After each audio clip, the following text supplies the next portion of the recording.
Okay.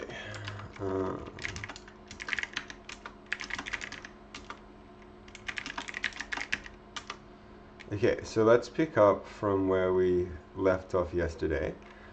So yesterday there were two issues.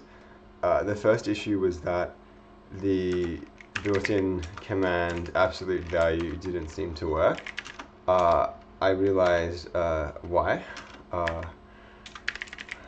Let's see. A really silly error.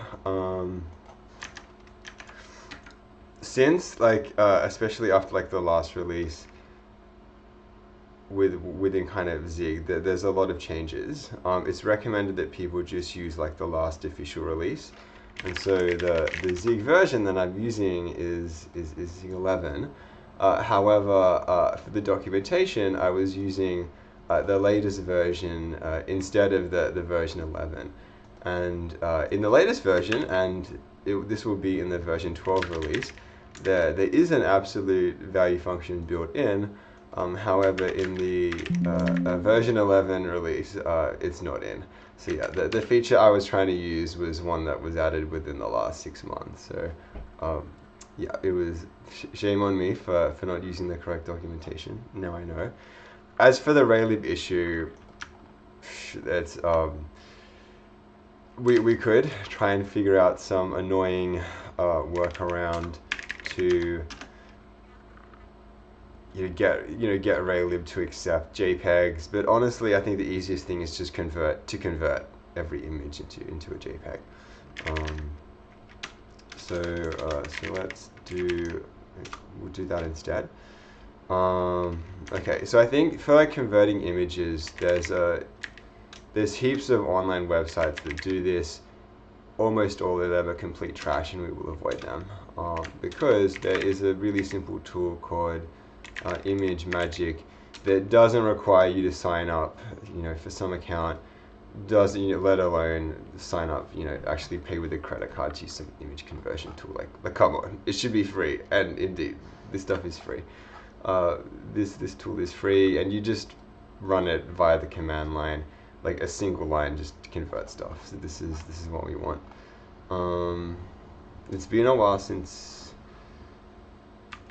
I downloaded it though, and since this is a new computer, I need to do it again. So let's see. We want it for Windows. What's the Windows release?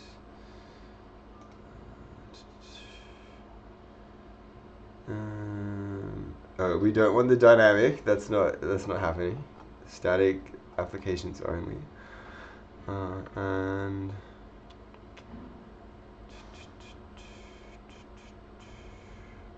I think this is the one we're gonna want.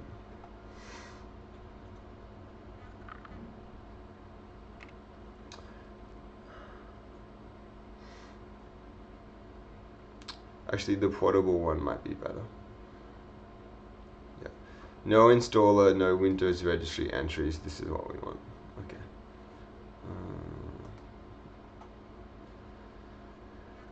Anyway, so while that's downloading, let me just mark up the this stuff here. Why is this happening in version 0 in version 0.12 as of version 11.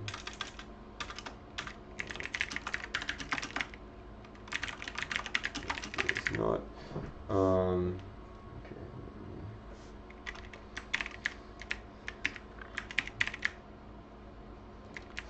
And then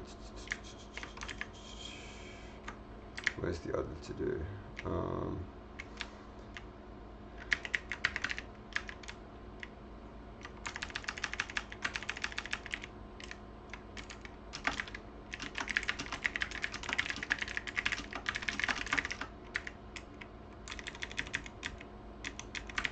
So yeah, since none of these, we're just gonna make everything in this project a PNG file.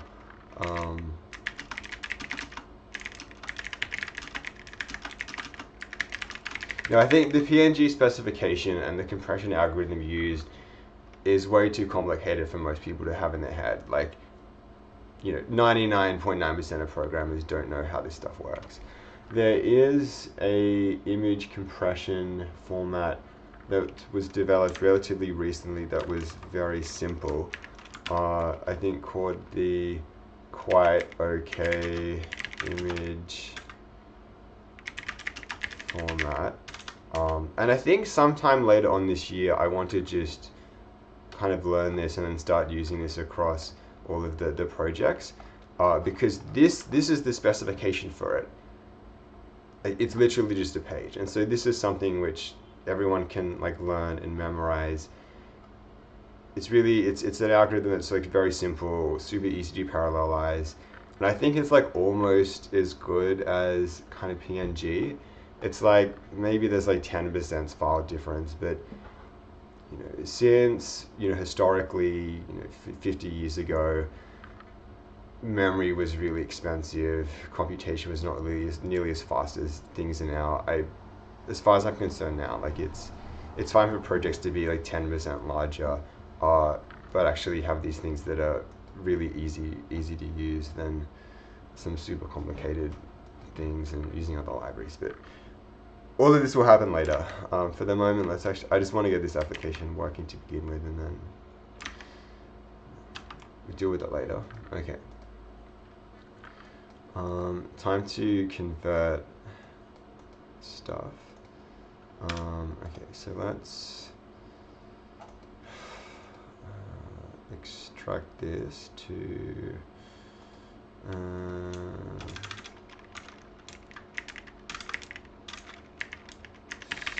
software. Okay. And I'm using 7-zip here because it would take no joke, it would take minutes to do on Windows, because again, Windows programmers don't care about making compression and uncompression fast. So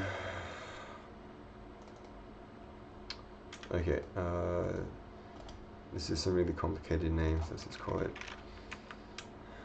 Image Magic 711 here, and then Magic K is the executable we want. So like from memory, if I do like Magic K test, yeah, this is the one that should work.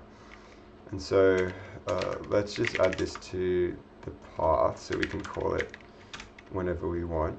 Yeah, path, edit variables for the account.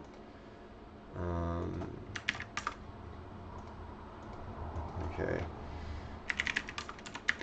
Just spawn this up again. Okay, so now if we want to convert this first 0 image into a PNG file, all I just do is Magic K, I think it can even be this, 0.jpg, 0.png. That's literally it. It's now being converted. And so if I were to open this up with, okay, we'll deal with this like Windows default image editor viewer for now. See, it's now been converted. No need for some ridiculous online website in which I need to enter my email. Just a single command. That's all we want to do. Okay. So now then we can use this in the project. So where was this PNG before? Okay, so now we do zip build run. Make this a bit larger.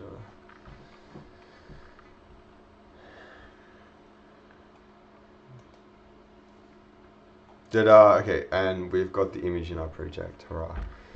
Okay, so now we're going to have to do some resizing options to get this drawing at a specific point and of a good size. We're also going to want to load this from memory instead of from a file, just so it's actually in the executable. But I think first off, let's just get the location of this image correct, and then after that, we'll deal with changing the loading. Instead of like load image, we'll do like load image from memory. Okay. Okay. So how do we do this then?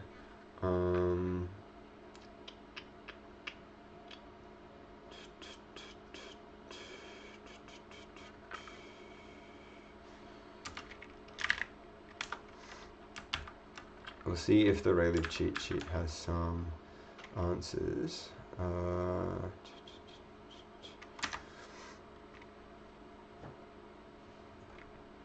So let's remember. So when we were drawing this, we needed to specify. We're just doing this with the draw texture core.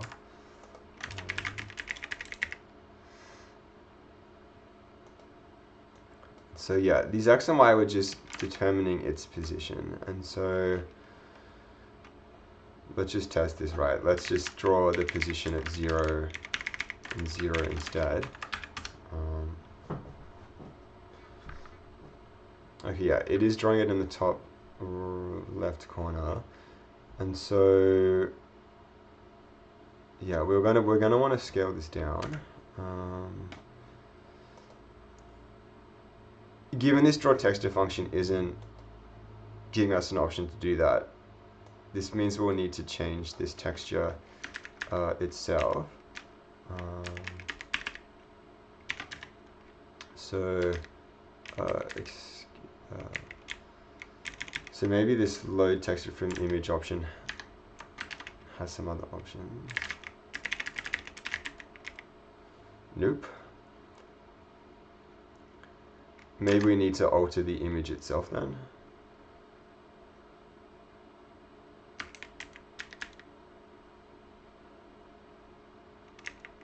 Like there was a raylib example which I think was altering some of this stuff, so it might be good to just use that as a reference instead. Get rid of this.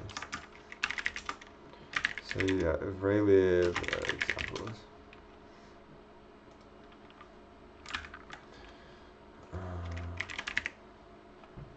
And like it, you know, I think yesterday I was just looking at this file, this source code, instead of just compiling it. Like because all of this stuff is just C code and Zig is a C compiler, it should just be possible to. We will just compile these examples in C with Zig.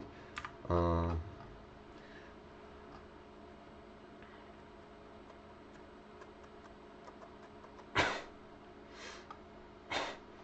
yeah, one of these was doing some rearrangement. It's hard to remember.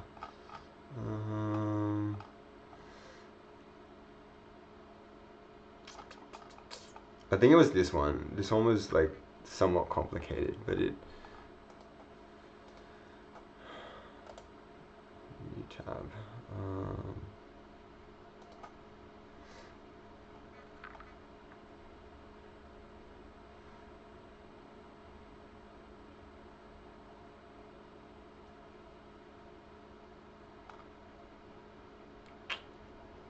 Or not.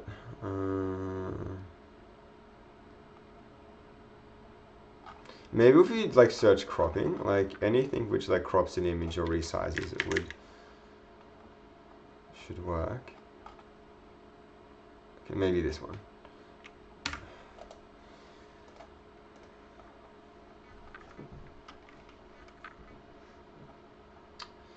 Yeah, okay, yeah, this is the one we want because it has this image resize and other stuff going on.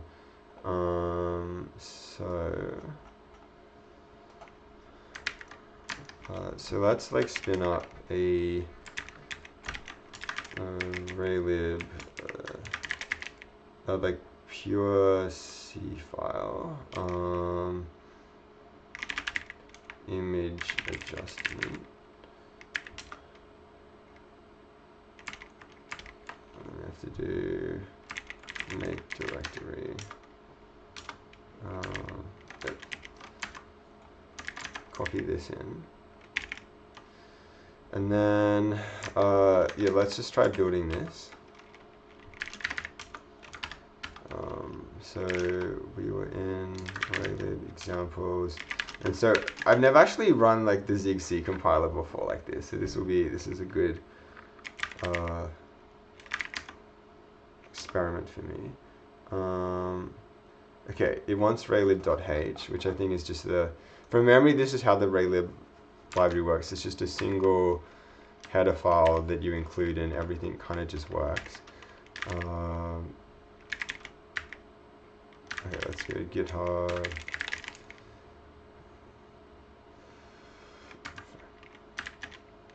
I'm not actually, I forget the user who created it. I think it's like Raysan, but GitHub raylib. Yeah, Raysan 5. Oops. And then where's the raylib.h, which is what we want.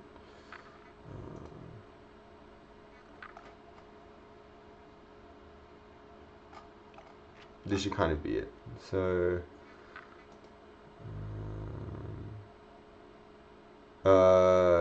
Firefox should tell me where I want to download things. Let me just change this. Always ask me where to save files in the future.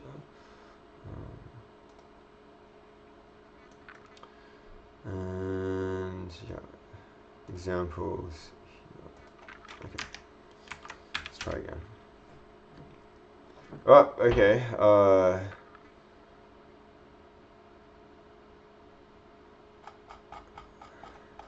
Not working.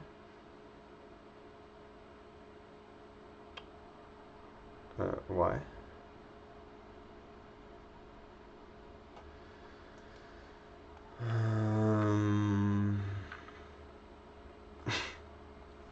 Yeah, my guess is that the raylib doesn't need any extra stuff, but it's I may be misremembering how this is working. And this seems to be the case.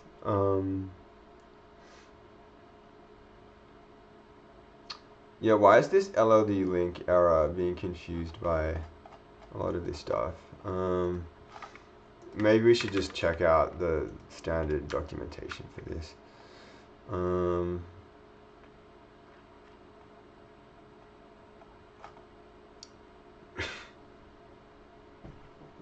All right, this is another place where this can be found.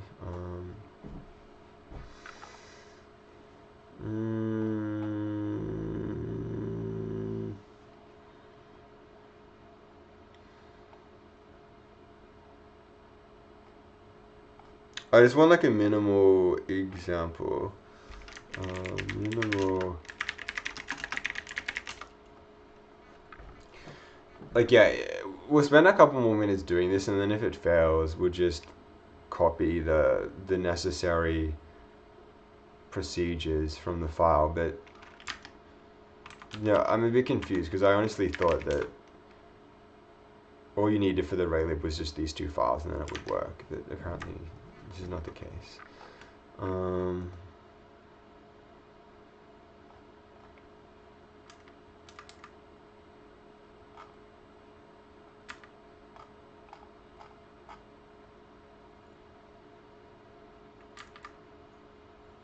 What am I doing?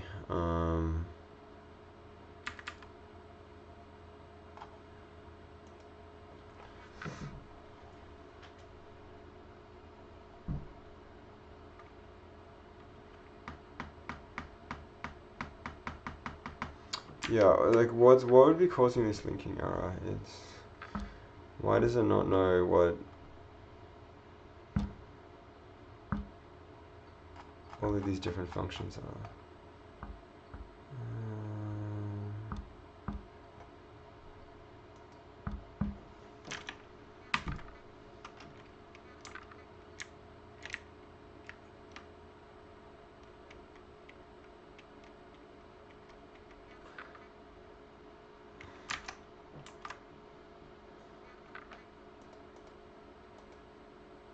Is it because I need to tell the C compiler to look at raylib as well?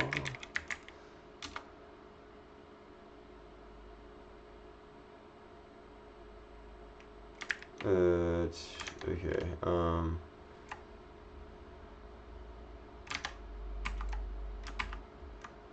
Like this is not the branch I want to be going down this morning.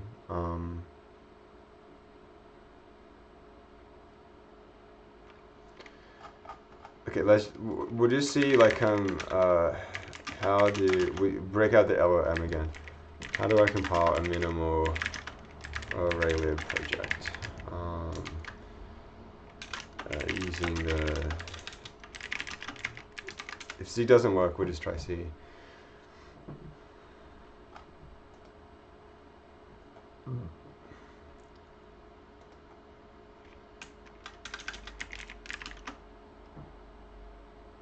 Yeah, no, this is not what we want.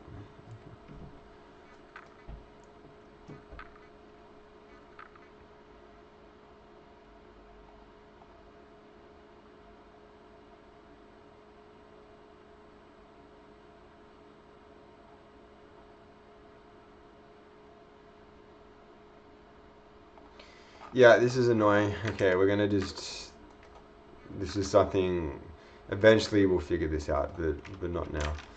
How annoying. Okay, let's get back to just actually doing the adjustments we want. So, we want to do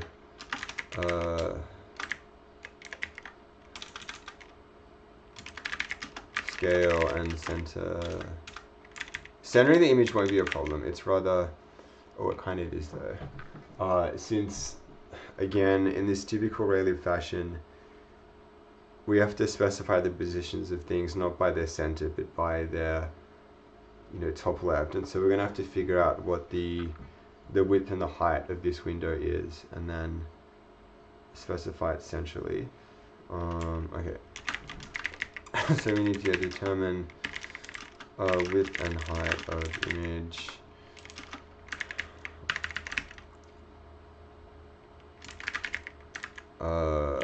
After we scale it. Okay, so how do we do this with this one? Image resize seems to be the thing to do.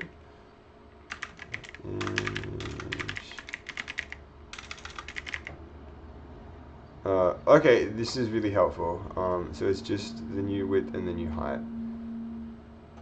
Okay, so let's give that a go.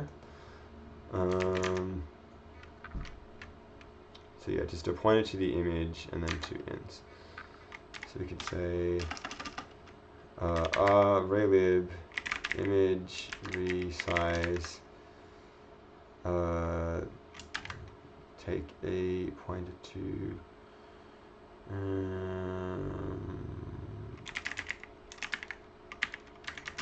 this butterfly, and let's just make it 200 and 200.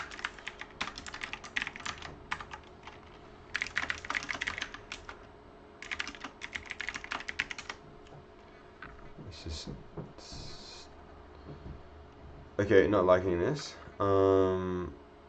Cast discards qualifier. Expected raylib.zig image found a constant instead. Oh, come on, are you serious?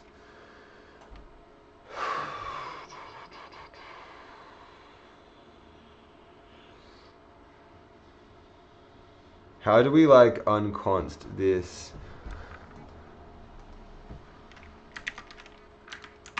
This thing. I guess we. This feels so. This feels so dumb. That we need to. I mean, come on, like it's. Like, come on, like this is.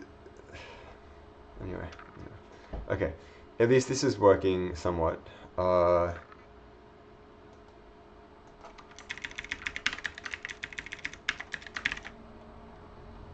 This looks like a 200 by 200 if the entire thing is 920 by 1080. Okay, so at least that's working. So now we need to figure out what the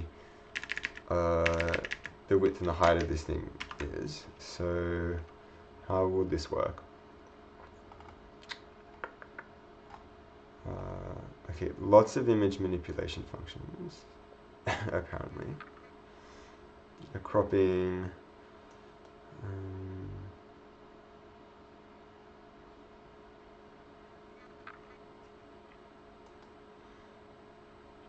But yeah, in order to scale it to the proper dimensions, because yeah, we want to make the height of each image the same, but the width will vary. So we need to just figure out what the, first of all, what the height is, and then we can then figure, like, we need to know the ratio of the sides in order to scale it to the, and actually keep the ratio preserved. So yeah, how do we find out what these coordinates are?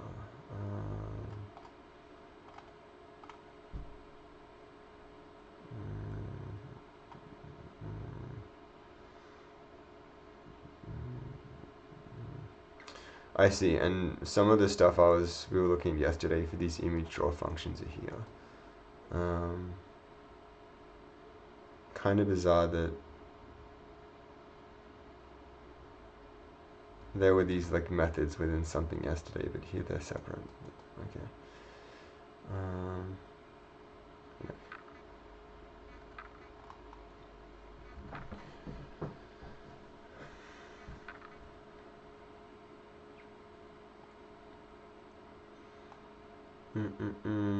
Which one should we do? I'm not seeing it.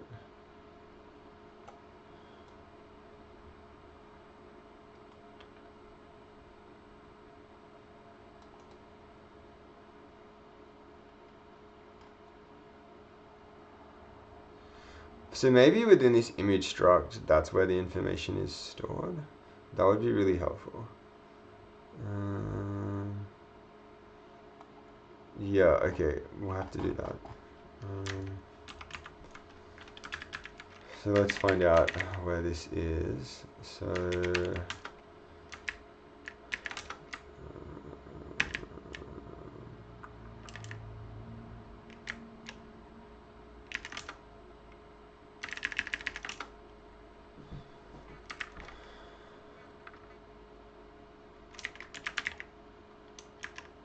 okay, it is literally within here.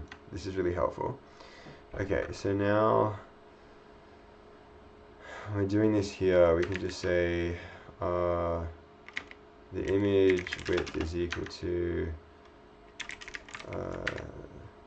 this image dot literally width, and the height is equal to the height.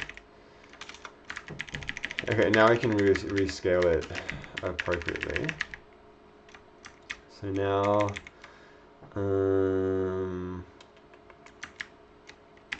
what are the types of these things though? These are both integers, but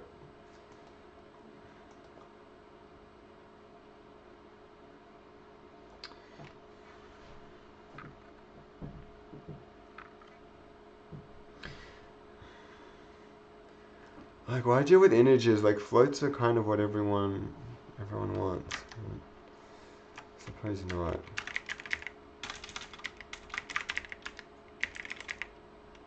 Yeah, it's the way in which like raylib only accepts integers is anyway. If I want it to be different, I should just write my own library.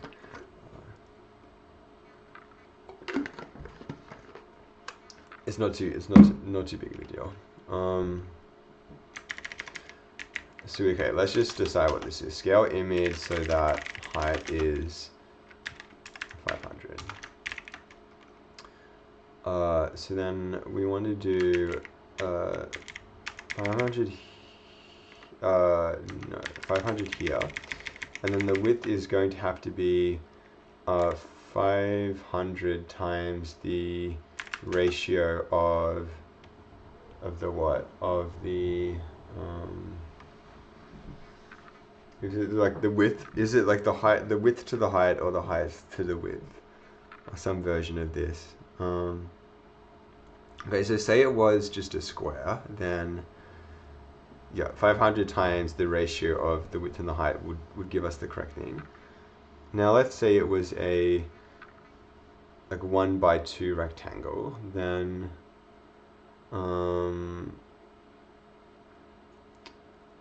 yeah, the width is going to be 2 times 500. So okay, so we actually want to do the width divided by the height.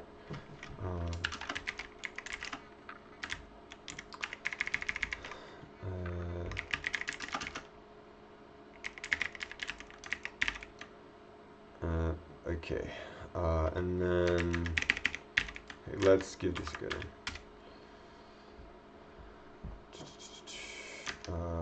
Why doesn't it like height width?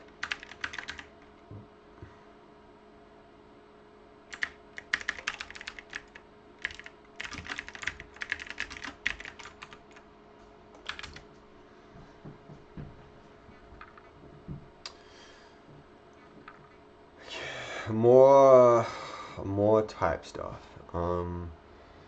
Division with cint and cint signed integers must use division trunc, division floor, or division exact.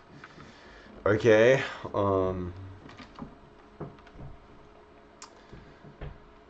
Fun.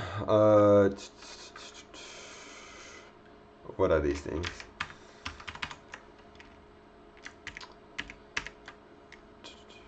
Go back to the documentation. The correct version, and so yeah, I haven't used any of these, so let's investigate what they are. Div trunc.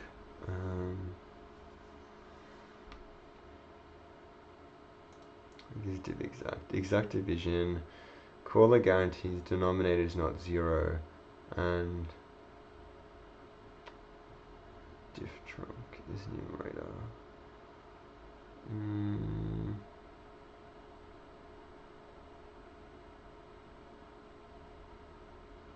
Okay, this is not what we want. There's likely going to be some floating points. Okay, so maybe we want the div floor then. Rounds towards negative infinity. So let's see. So we're saying here,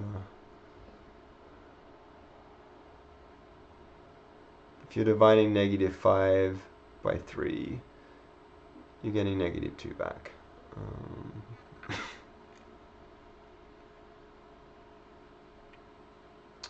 Yeah, I think this is, again, it's a rough estimate. This should be fine. Either this or div trunc will work. Rounds towards 0. I mean, since everything we're dealing with is positive, it's going to be the same. So I'd say div floor is easier to understand. So let's use that. So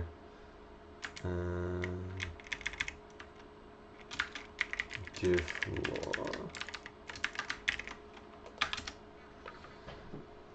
Okay, still doesn't like it.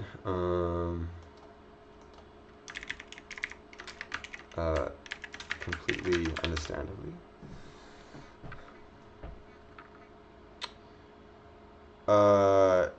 Okay, this is still a square, so the aspect ratios have not been preserved.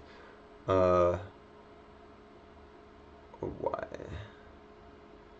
What are we doing wrong?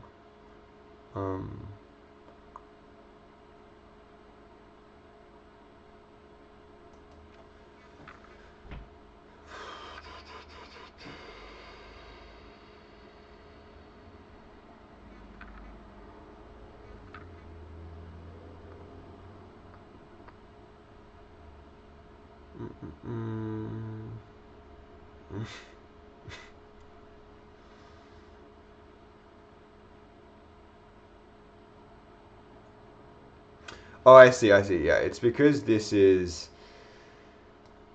we're doing this division, we get some number that's 1 point something, it then gets rounded down to 1, and then it's 1 times 500, okay. And so, yeah, we truly want to do this division as a float, multiply it by 500 as a float, and then round it. So let's just do some conversions then. So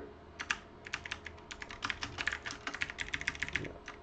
Again, this is why everything in raylib should be a float. But anyway, so this is an I32, and so, or some version of an integer. And so we then need to convert it to a float.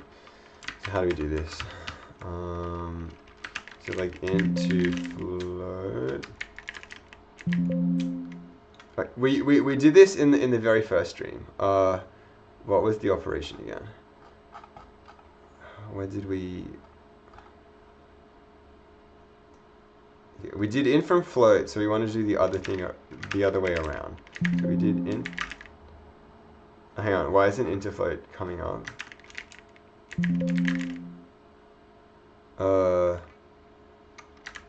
Int from float. Okay. So now we want to do float from int. Haha, it is here. And so presumably we just call this in the exact same way. Okay. So where are we?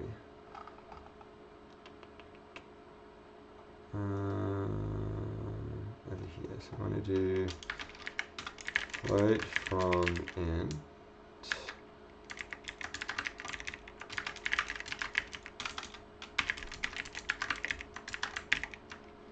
Okay. And then now these are floats, division is sensible, so that's okay. And then, so then we can say a new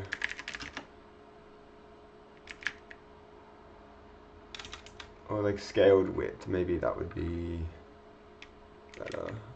Scaled width is equal to yeah, what do we say? It's the width divided by the height times what we want it to be. And then we'll need to convert it from a float to an int. So now we can say int, it was int from float, right? Int from, yeah, int from float, the scaled width. Okay. And I seem to have forgotten a bracket somewhere. Okay. Let's try and compile this. Ah, okay. Woohoo. This is good. we now have a way of like properly of getting images of the correct sizes in. Great. Let's now okay, let's just save this. So let's see. So yeah, so now we want to add this version. We can delete all of the test stuff, I think. Yep. We can remove the JPEG. We no longer need this.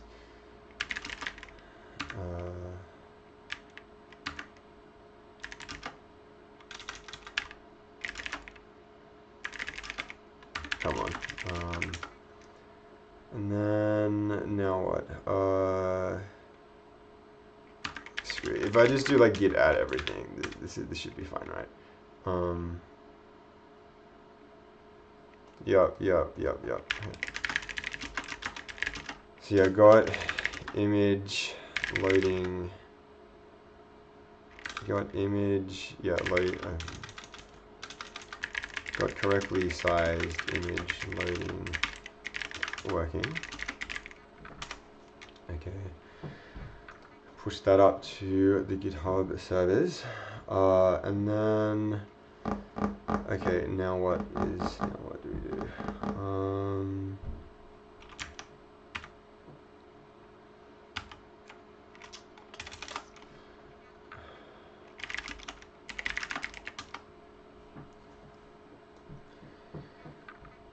So I think we now want to make this more robust. Like we want to be able to just say we wanted to say draw this image where the height is equal to this and it's at some location. And then we want that location to, we just want to say draw this image so that the center of it is in blah position and the height is blah. And then once that happens, we'll be able to just correctly resize all of that. So let's write a procedure now that does that for us. So we don't need to do all of this manual type conversion from C's crappy integers to the more robust Z types. So, and I say C's crappy integers because I just need to share this in case no one else, in case other people don't know. Because of the way that C does stuff, there's really obvious optimizations that should take place do not. I was astounded. I was astounded when I discovered this. So I was looking through. I was reading a really important thing to know. Why create this new programming language when you already have C++, D, and Rust? I think, it's. If you program enough, it's somewhat evident, but this is still really good to know. There was a there's a more longer version of this blog in here, in-depth overview, and in the overflow section, it was talking about how since there's some weird undefined behavior depending on assigned or unsigned integer in C, this means that in in the commercial C++ Clang compiler that heaps of companies use, there's some just astounding optimizations that do not take place because the compiler is just, because of this really dumb design decision regarding undefined types. And let me find it. Where was this? It's the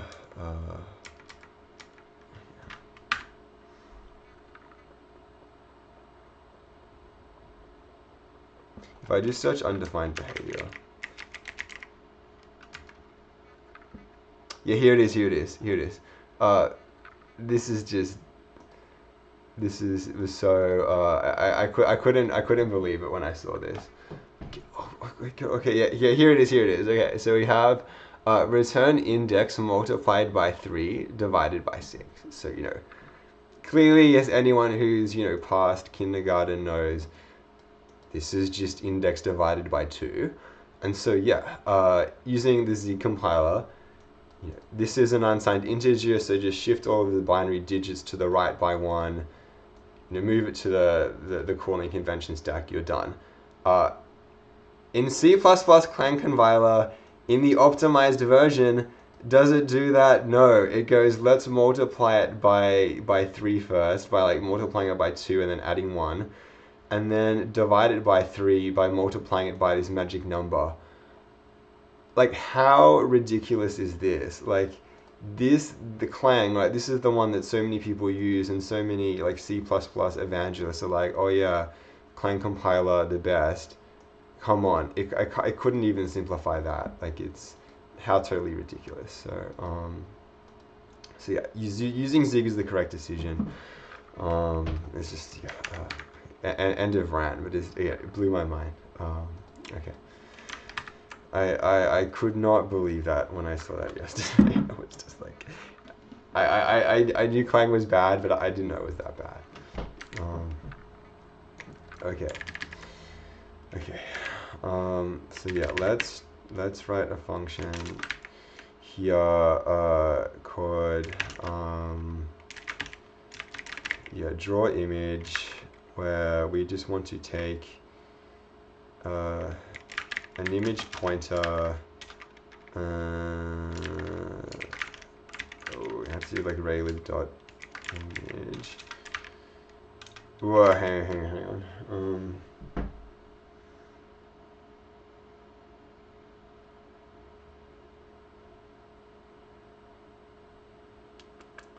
Because hang on, like resizing this image and then drawing it are going to be like really two different things.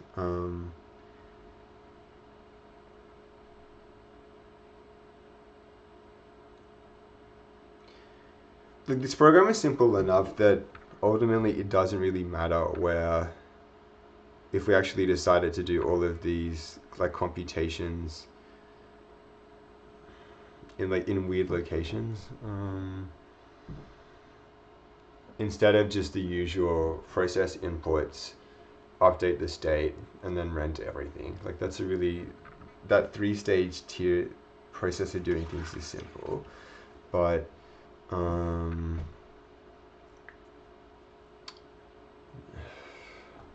no, this is not elegant. There should be a nicer way of doing this.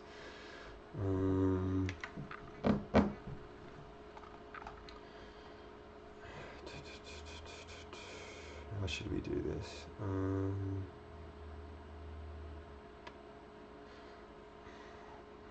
Actually, it may not be too bad. Now I'm thinking about it. Okay, yeah, I think it is actually fine if we just...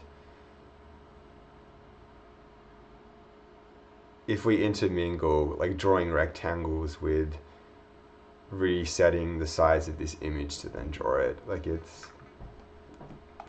will be, look, it's a simple app. The performance improvements we're getting with Zig are going to be enough. It's okay. So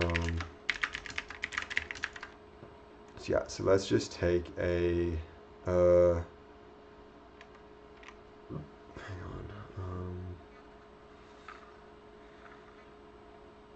Okay, so there is there's another somewhat issue here in that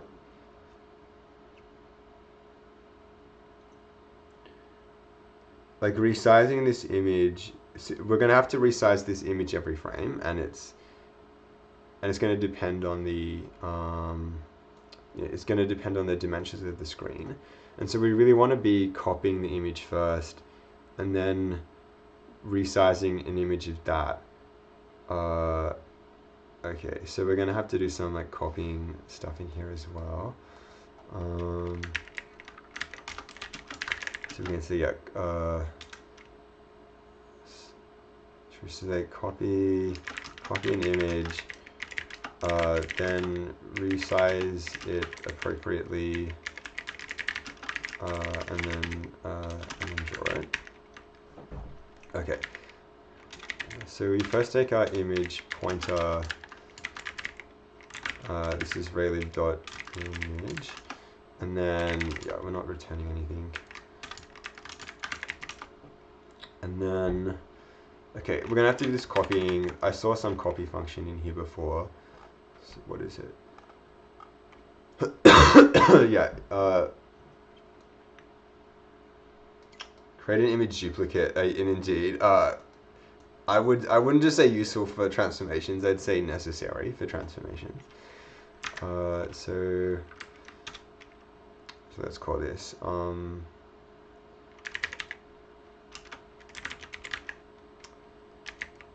image copy. Come on, is type image and is equal to raylib.image copy by image pointer. And then, oh, hang on, we're not allowed, we need to dereference this. How does dereferencing work in Zig? In Odin, it would be that, but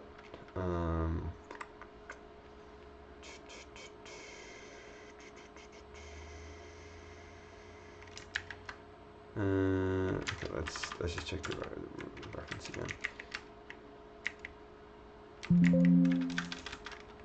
Oh, maybe it's like the point. Like, do I have to do that instead?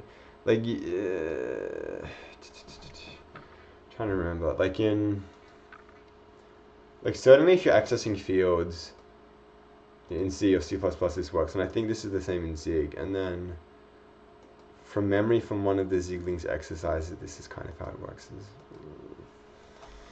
let's just check. Deref. Let's break out the LM. How do I reference quantities in Z?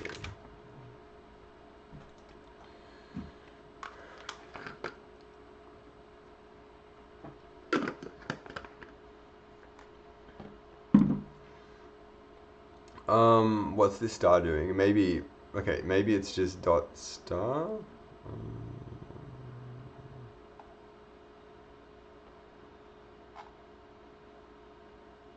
The dot star syntax. Okay, okay. So yeah, done that, and then we want to resize this. So then let's say. Okay.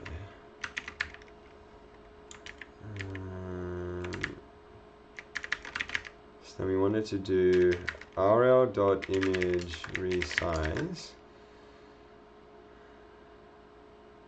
We're going to now take a copy to the image copy. Oh, hang on. If we're doing this within a function, this might be. I was going to say this might be cleared. You know, when the function scope ends, this stack is going to be cleared. But I guess if we actually have already. If the drawing functions we call in here are truly going to push it to the GPU, then who cares, right? We don't need to save this anywhere else. Once the data has been sent to the GPU, who cares? We can just destroy it. So okay, it should be fine, but it's always good to be cautious. Image resize, copy. Okay, now we need to do these calculations. So.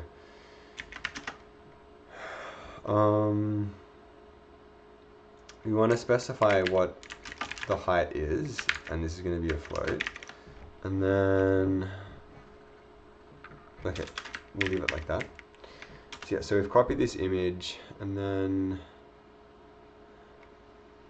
actually before we copy the image, let's just figure out what its width and height are. Actually, yeah, we can just copy this over.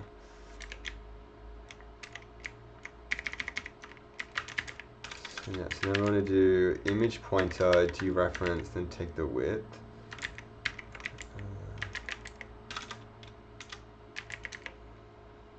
Twice dereference this and take the height. And then I've copied it, and now we want to rescale it to say this thing, right?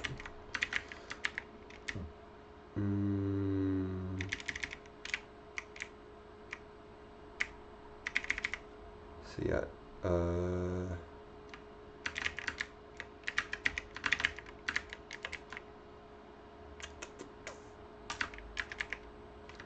yeah, the scaled width here is when we want the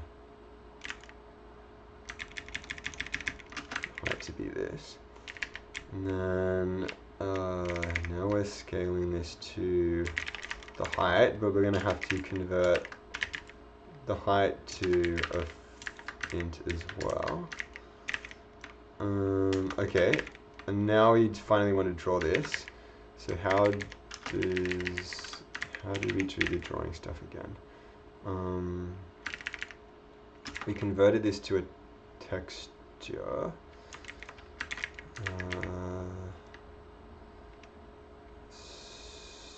So here's just image copy, right?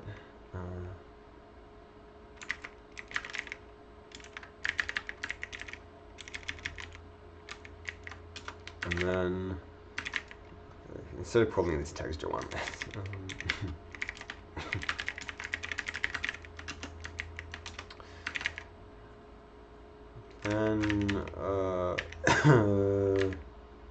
then we need to draw it. Okay. And who knows what this color white does, whatever.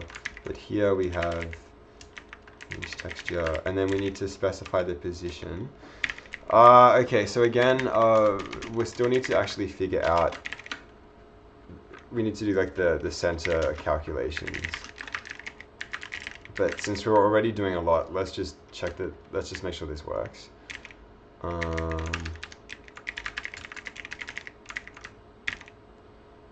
Okay. So now if we're just, so if everything works, we should be able to call draw image on the thing that we loaded. So we're beginning this drawing these buttons, and then we're drawing image on, hang on,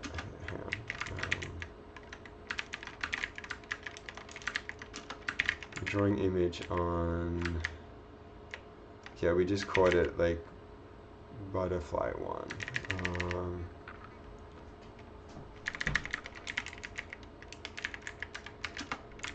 But let's take a pointer to that, and then the height of it, so let's keep it at 500 as usual. Okay. Okay. Let's see what compiler errors we get now.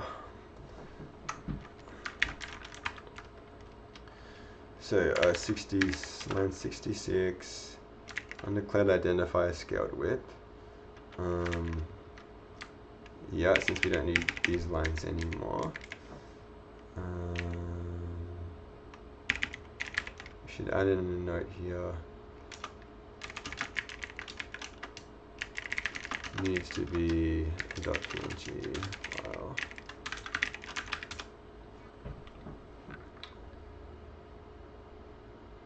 Okay. Okay, this seems to be working, but this doesn't look great.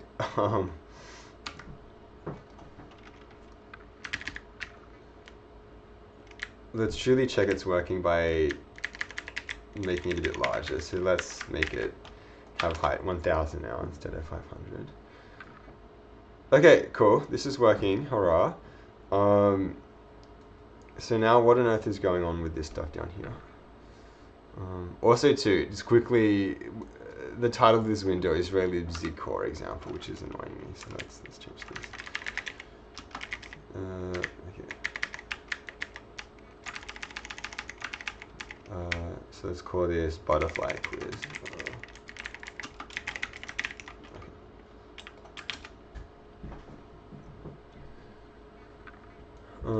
So yeah, so what are we doing? Okay, I guess it would be, since we truly are pushing this every frame, generating this every frame, I think we really should be unloading this from the GPU.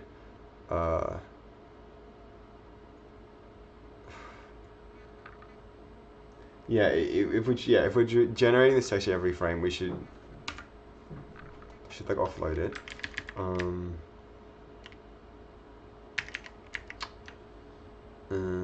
Okay, so let's check that.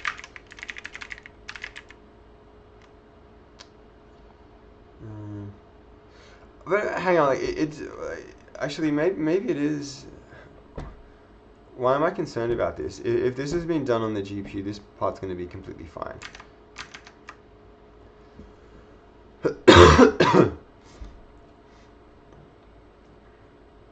Oh, it doesn't feel good.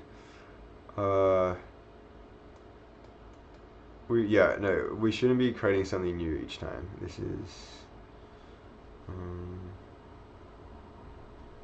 Yeah, no, this number going up is concerning. We need to reduce it. So where's like unload texture? Yeah, texture loaded successfully. So we're doing.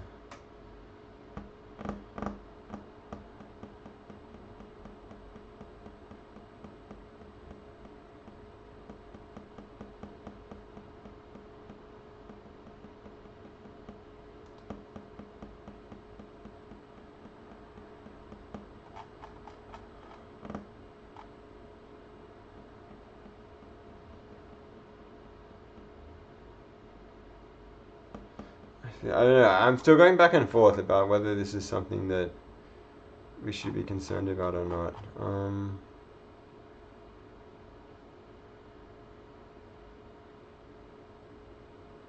I'm also really confused at just the rate at which this is spawning as well, and that this is an app that's meant to be updating at 144 frames a second. And so why is it doing this so slowly? Like,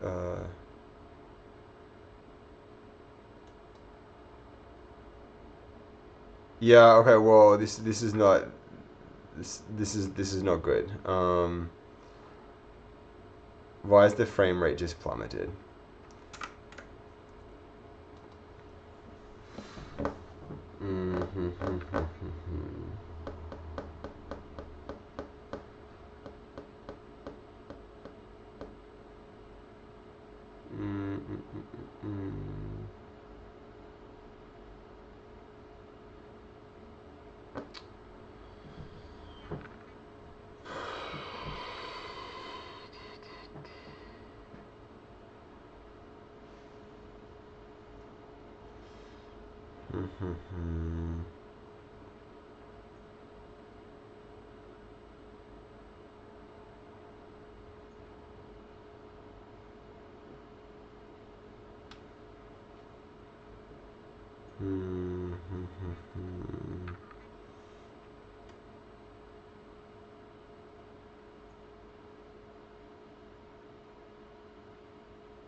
Because like, if we were actually using a lower API like OpenGL, we'd be doing this. One, we'd have far more control over what we're doing, and two, like conceptually, it would even be easier, since we would just say, load this image as a texture onto the GPU, and then draw a rectangle with 3 triangles and put on each of those vertices of the triangle the corresponding textures and just draw it that way. This would be really straightforward. We then certainly would not need to like resize it every single frame. The GPU would deal with that.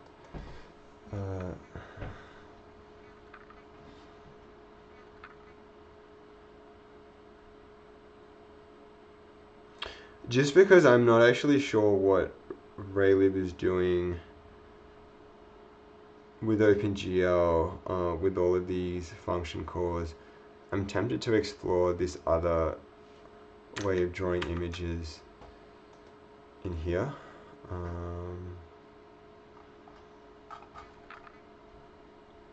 Because, you know, this one here is doing it on the CPU. So then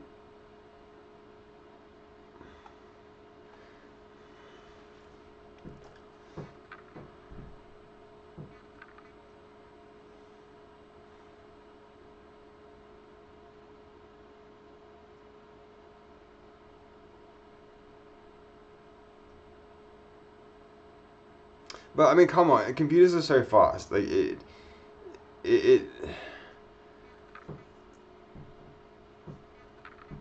simply resizing an image that's like a, you know, that's not even like a megabyte, right? Like what? How do I? Oh, that's right. Windows doesn't tell you the size of these things normally. The point is, it's not big at all. It's just like five megabytes.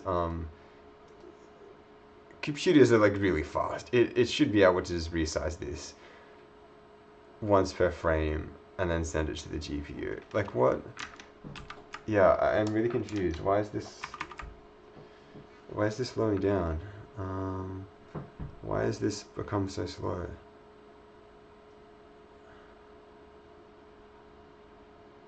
Yeah, I don't want to read through the actual open. I don't want to read through like what raylib's doing. I just want to get this thing working, but in some way that we have control over it. Um,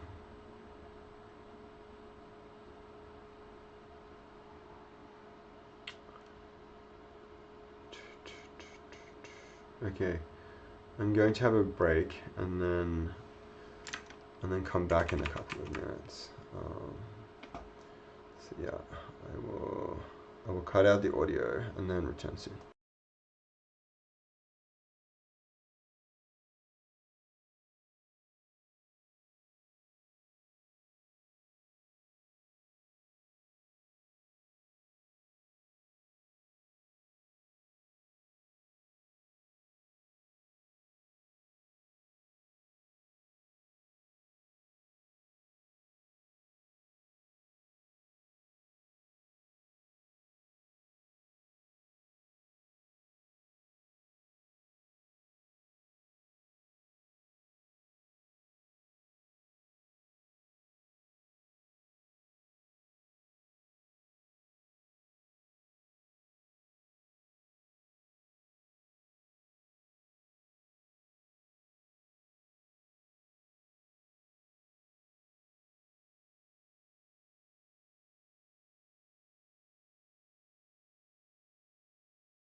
Okay, so I think one thing I realized is that one of Zig's design philosophies is no hidden allocations.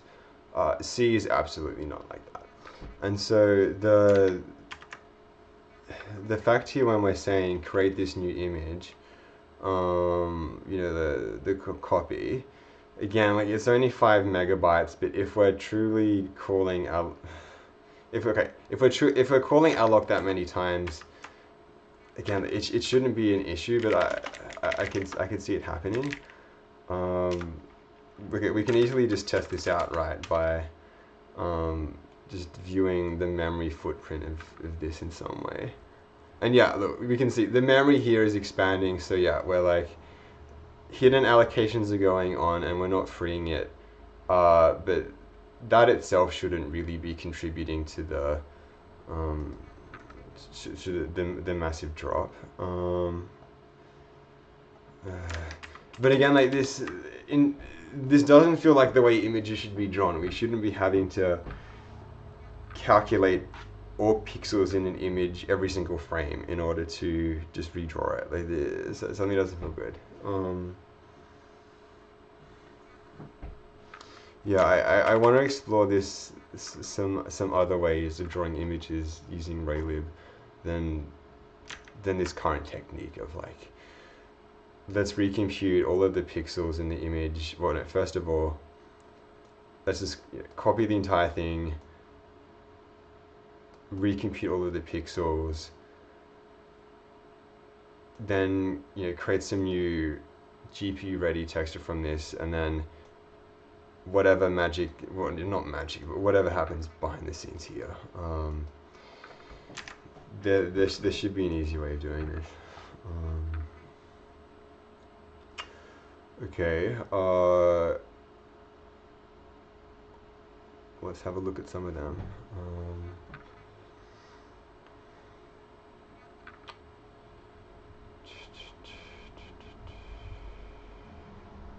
What's this load image from screen? I'm curious.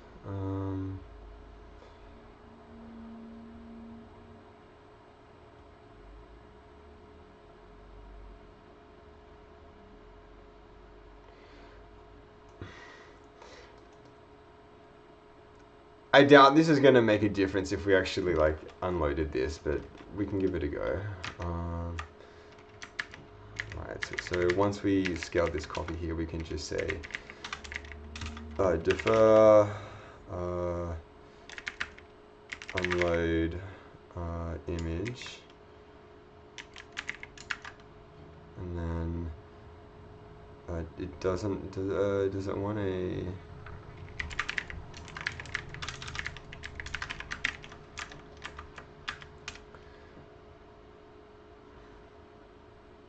no, it's still really slow, but the memory footprint this time shouldn't be blowing up. Yeah, it's somewhat stable now, so the allocs aren't a problem like we thought. Okay, yeah, so whatever it is,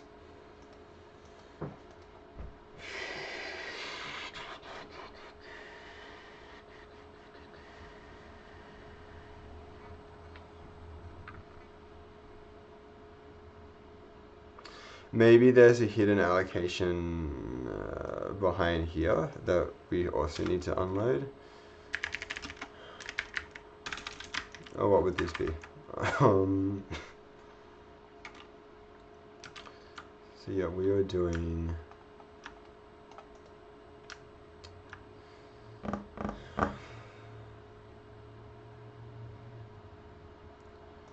load texture from image.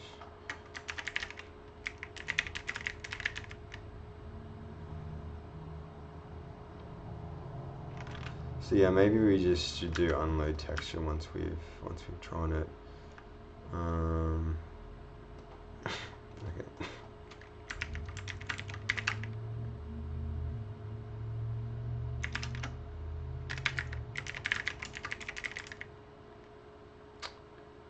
So unload texture, and not a pointer to it, just the thing.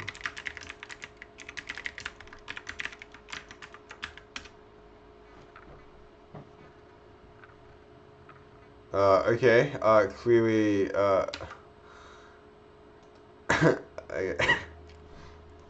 clearly that was the right thing to do.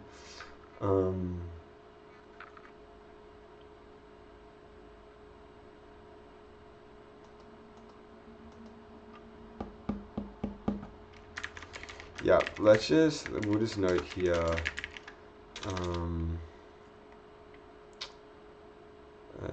yeah, note, this results in unacceptable, yeah, we'll need, this results in unacceptable performance. We'll need to find another way of drawing images, drawing images with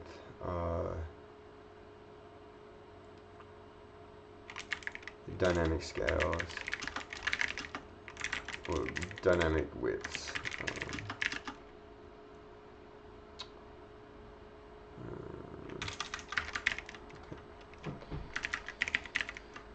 Okay.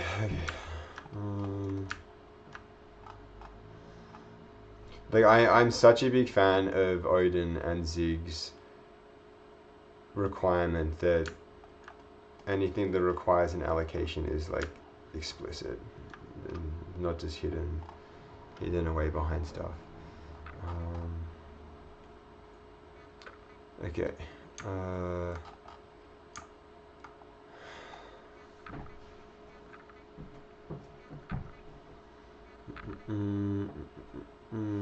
Okay.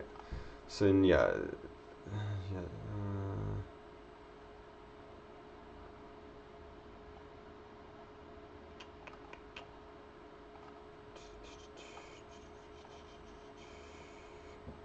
So yeah, let's really try and use some of these.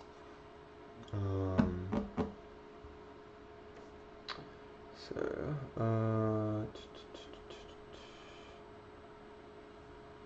yeah.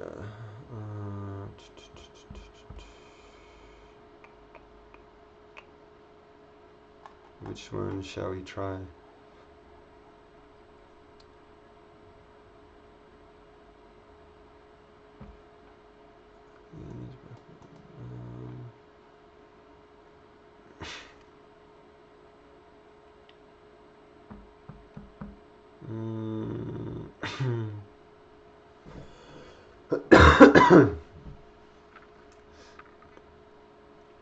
Oh, I see. Okay, so I guess each of these is actually these are just manipulating the bytes behind the scenes of the image. And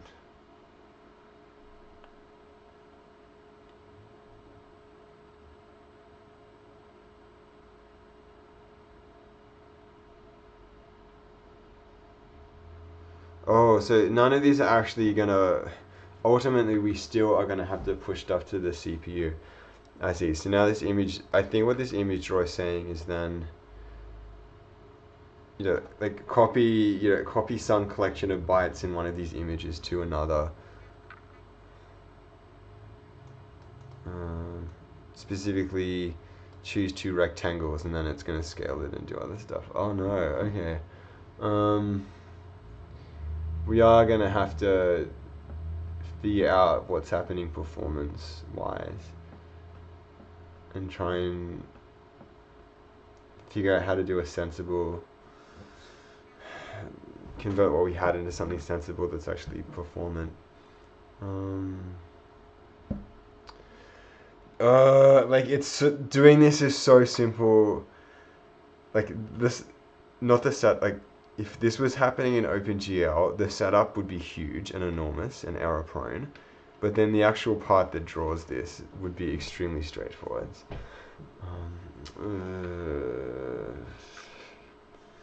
Okay, but hey, it's the goal. The goal of this project is to learn Zig,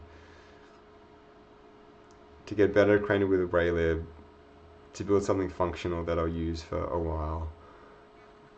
So hey, we're doing several of those. So yeah, all of these are like virtual image drawing functions, basically. Just manipulate some buffer in the background. Okay. Okay, so then to actually get this on the screen,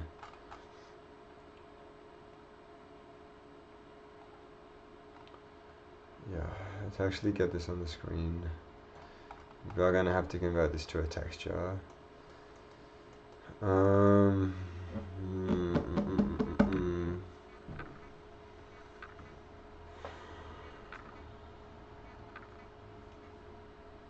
Like, is there some way of manipulating the texture?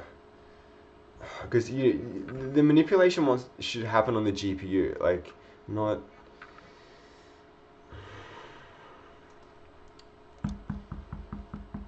I don't want to like break out some profiler and just figure out why this is slow yet.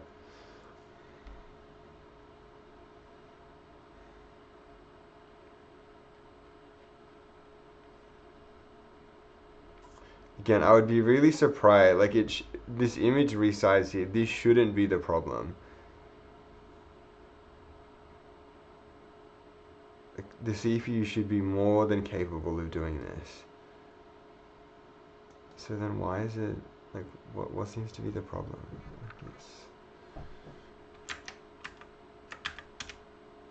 Why is this so slow?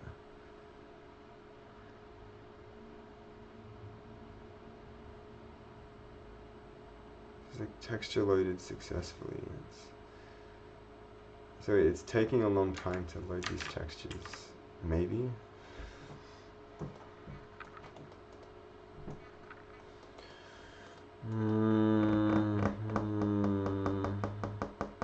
But when we did this unload texture, it just resulted in bizarre behavior, and I don't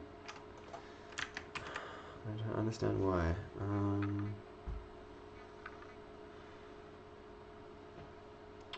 Maybe the solution is to look back at another raylib example and see what they're doing.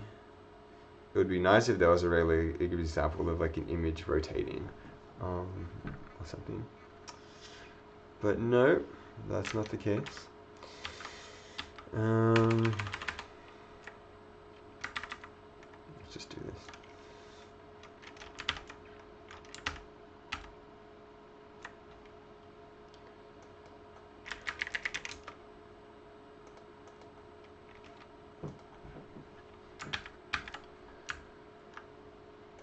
So ultimately we're going to have to call this load text with search image. This one here is like slightly animated. There's a version of this which is animated.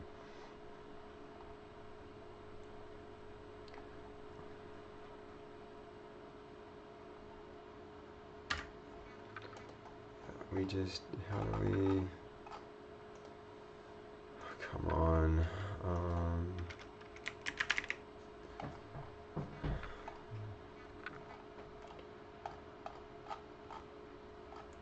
Is it like scrolling is the one we want?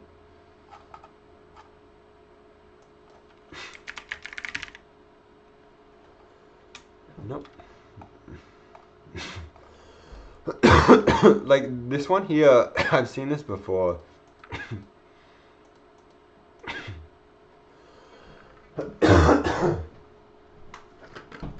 My concern with this one is that it's not actually having the size of it isn't changed. This is just like updating some shader each time and not actually.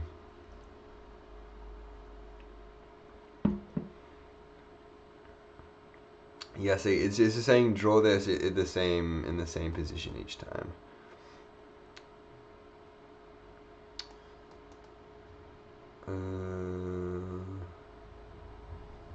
Yeah, this is not helpful.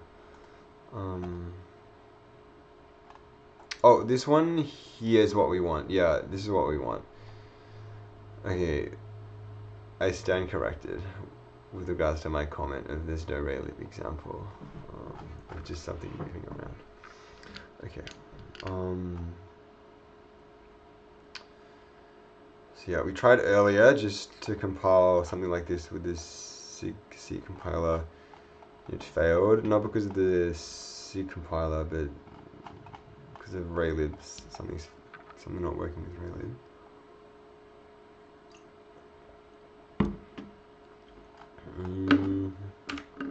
So yeah, so what's happening? How do we do this?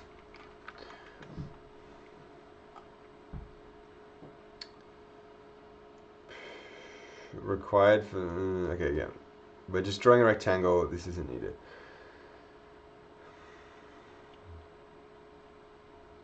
Set it up, define the coordinates of that cat shape. And then, yeah, do some rotation. And then,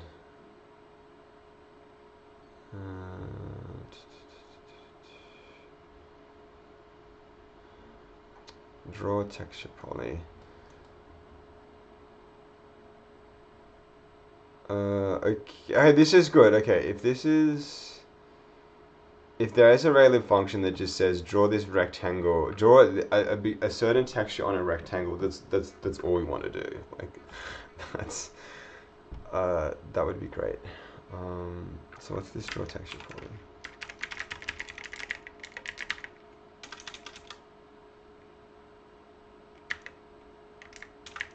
I'm not seeing it here.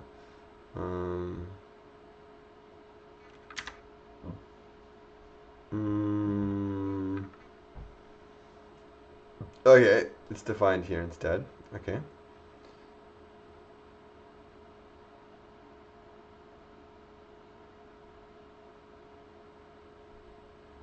Okay, so it actually is just doing GL kind of stuff.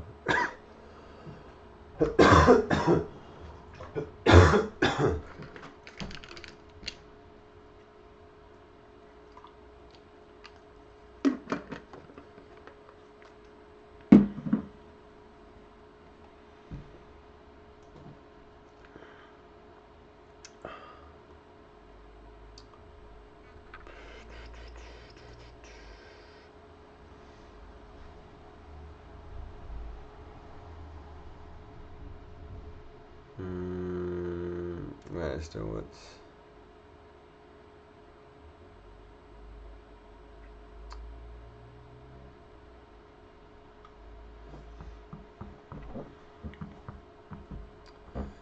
Yeah, this does seem to be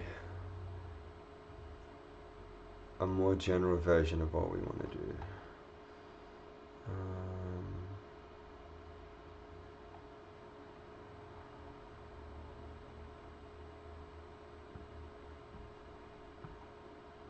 So yeah, they're bypassing something and just loading it as a texture immediately. And then the texture itself isn't being adjusted, which is good, because we shouldn't have to.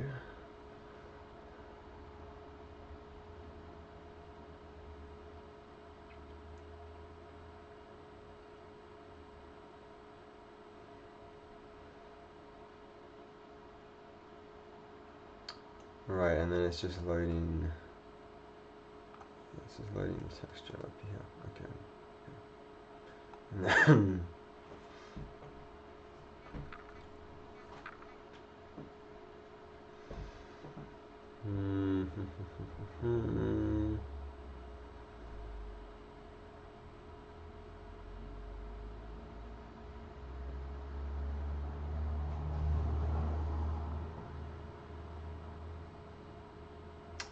texturing is only supported on raylib quads. Good to know. Thank you, author, for including this as a comment. It would be good if the JPEG loading function had a comment like that as well, but it didn't.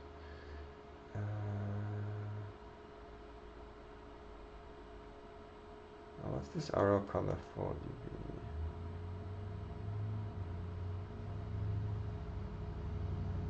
Okay. Oh, unsigned bytes. Okay.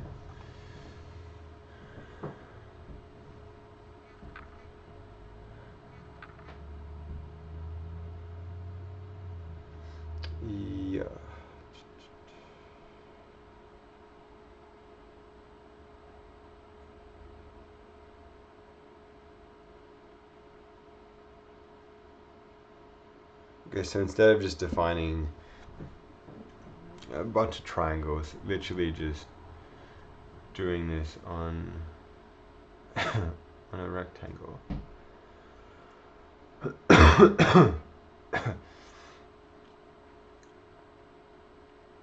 We're kind of in some.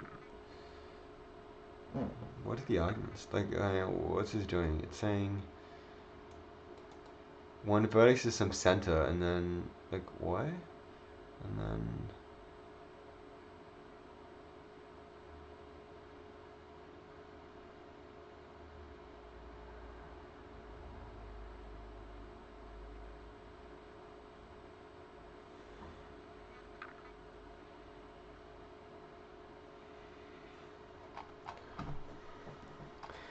this isn't like I'm not gonna lie. I kind of want something simple. Again, like is it really the case that just drawing an image like requires dealing with these basically OpenGL internals? Like I would feel really surprised if this is the case.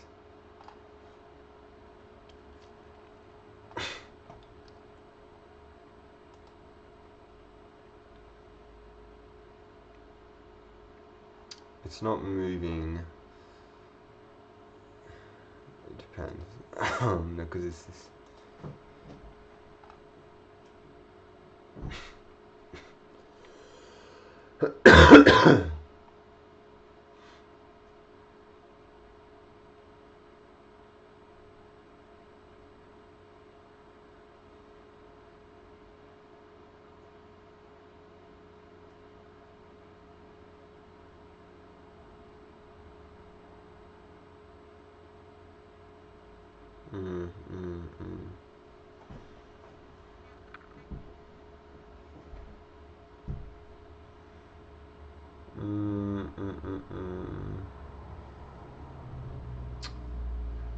Yeah.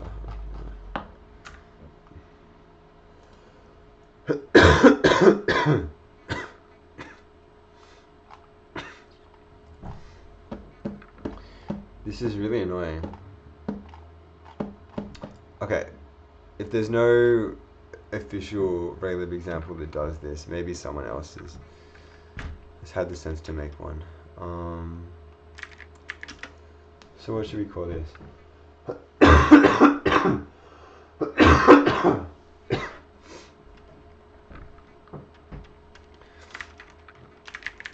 Raylib moving image example.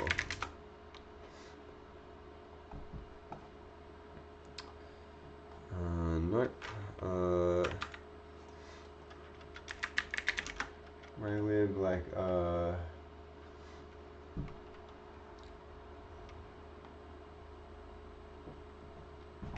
I'm still like this at least I understand.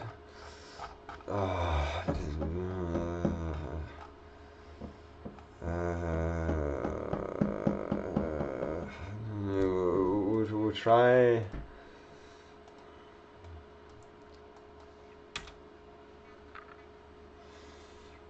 We'll try something else. Try something else first.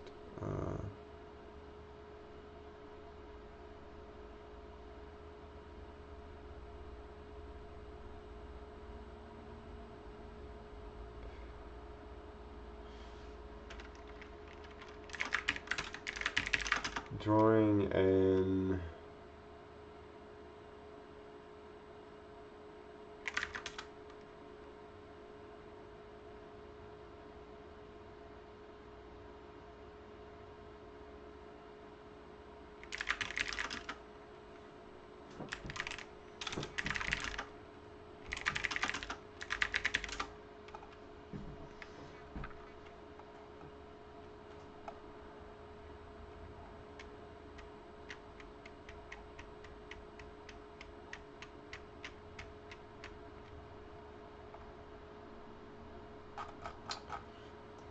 I know, so okay, what if we did so something that won't just be covered by one of these image manipulation ones. Like,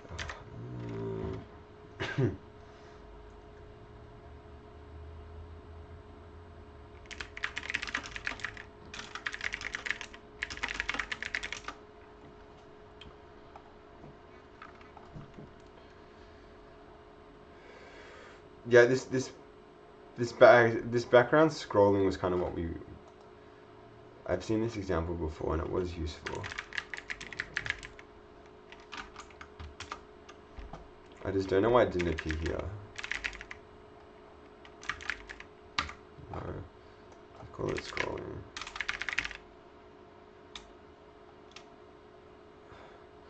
Like, dude, why isn't it appearing? I've seen it before. It's fine.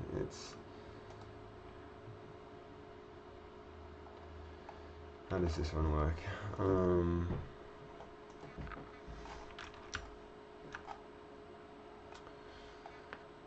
So yeah, so it's been loaded, and then that's it. It's not loaded again.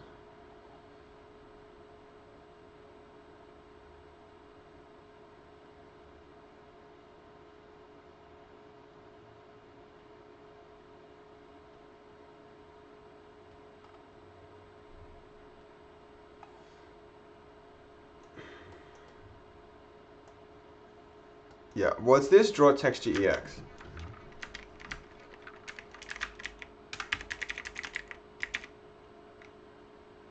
Draw texture 3D with extended parameters.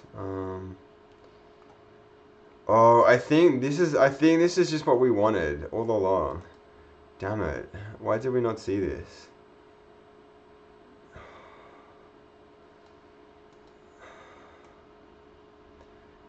Like, why include this basic ass version instead of this one?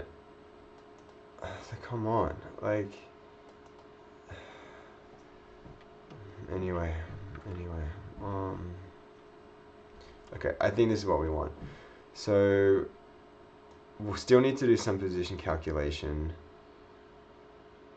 but at least now we can actually do the scale, and I don't know what this color does. Okay, fingers crossed this solves our problem. Yeah, so for this like moving background example, what are we saying? Yeah, what are the arguments it takes? It just takes a texture, some position, rotation, scale, and then color. So yeah, the texture, the position, I don't know why, like, these scrolling fours here or what, like, aren't these meant to be vectors? Yeah, okay. Yeah, the position of this is changing depending with time, basically, and then the scale. Why is 0 for the, it's rotation. It's rotation and scale, right? Yeah, okay. No rotation. Hopefully this is in radians. Not that we would need it. The scale, and then, okay. Let's go back to this then. So, so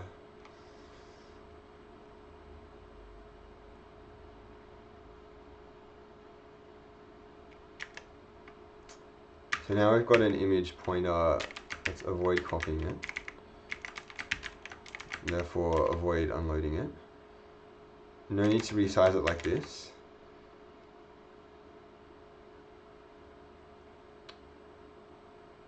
We do want to create a texture from it, but instead of doing this up here, we can actually do this earlier. So maybe instead of drawing the image here, we actually just want to draw a texture. So we'll call this draw draw rect texture. We'll make this a texture, a texture pointer to texture 2D. And then yeah, together with the height and the position. What's the best way of ordering this? So the position. Okay, we'll add in position later. Let's just see if this actually works. Okay, let's just clear all of this and make a really basic function. Literally just draws a texture. So ignore this, ignore this, ignore this. Okay, let's just ignore everything. And literally just do rl.draw texture ex. Then what we want. So dereference the texture.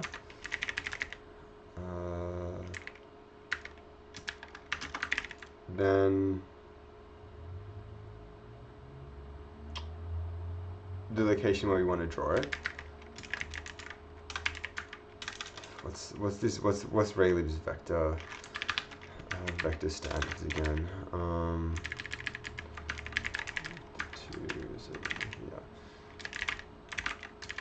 Vector 2 and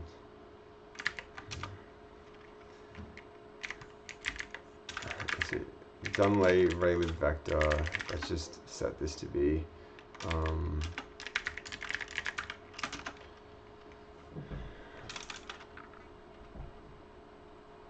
like, don't we need to like initialize this or something? It was really weird. I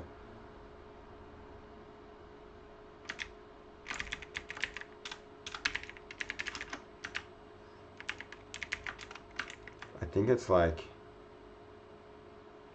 I think you need to do this. Like this. And then let's just check it out though.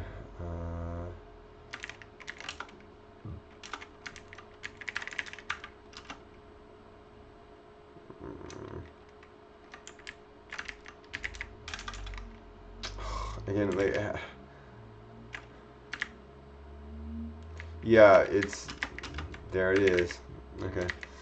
So we've done that, and then what was it again? The scale, like the rotation, which was 0. The scale, make that 1, and then the color, which was, they were just using white, right? Okay. So we'll come back to this, but so for now we want to create the texture that we want to use. So we've loaded that as an image. So now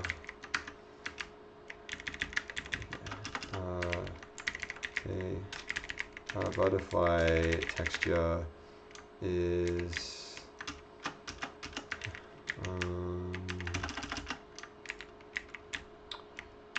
load from this the butterfly one, and now we should be able to use it. So now if we go back to,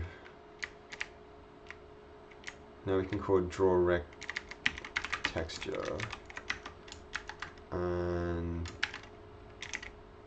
take this butterfly texture instead. Okay.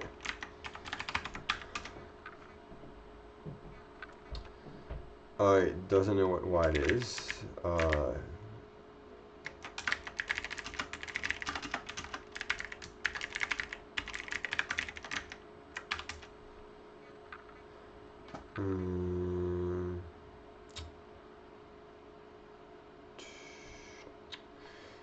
Is this const issue again? Okay. Like, I think Zig has like the best philosophy in this regard. I just wish she'd go backwards in time to the sea people and say, hey, it'll be much easier for future generations if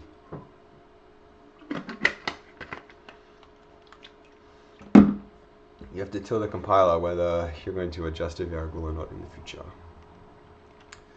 So yeah, let's change this. So 1 through 5.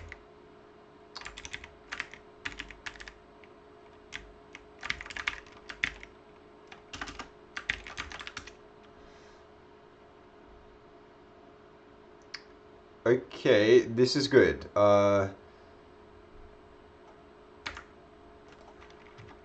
That's working.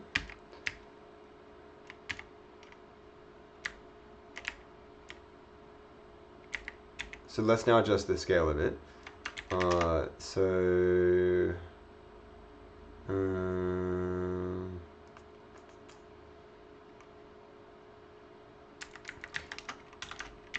Let's just add in a different argument to begin with. So I wanted to just make sure that the frame rate's actually high enough that that this is working. So we just do scale of 32, and then down in here make this one the scale. Okay, so actually instead of 0.5 we'll make it 0.2. Okay, hurrah. Okay, this is working.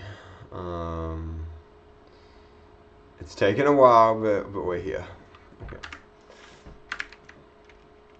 Okay, so now let's do the correct image scaling and so forth.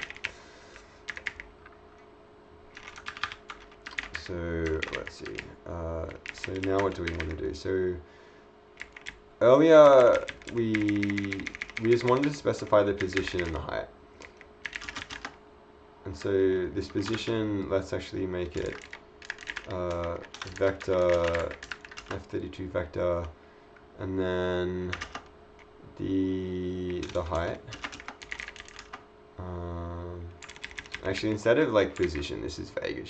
We should say the center position, and then the height. Okay. Ooh.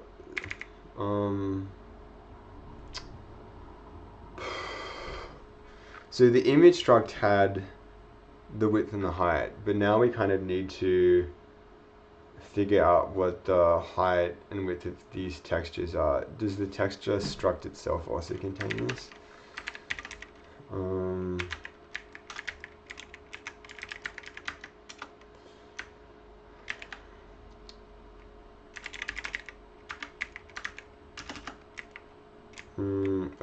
Okay, it's just a texture apparently, and then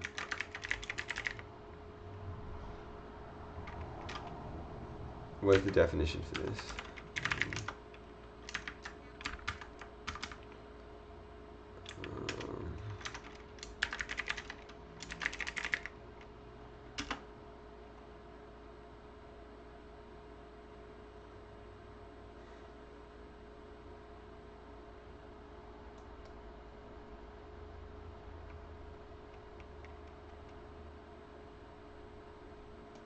435. Oh, right, it also contains it. Great. That was a sensible design choice. So, yeah, the texture width and the texture height is just going to be, okay, how do we do this in Emacs again? I'm going to do control texture P, get this width and height, and then we want to do the scaled version. No need for this.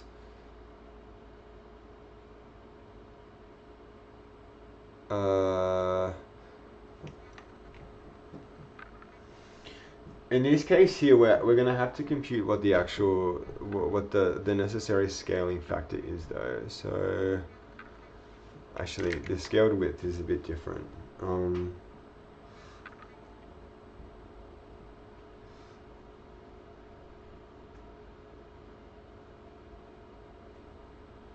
Yeah, we don't like we the calculate the.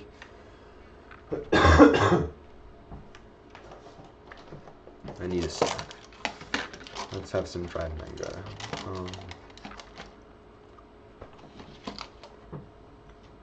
Since the scale is already preserved, we're literally, which again,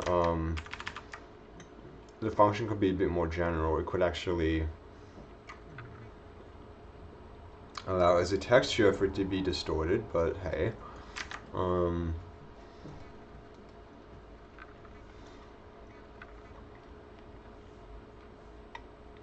We just need to figure out what's the ratio between what the width of the original texture is and then what we want to scale it to. So,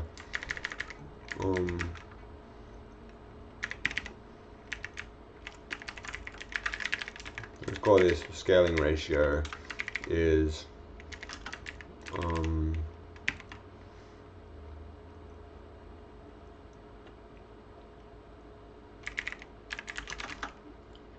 we just want to divide we want to scale the texture height, so it's 1 by dividing it by 1, and then multiply by what we want it to be.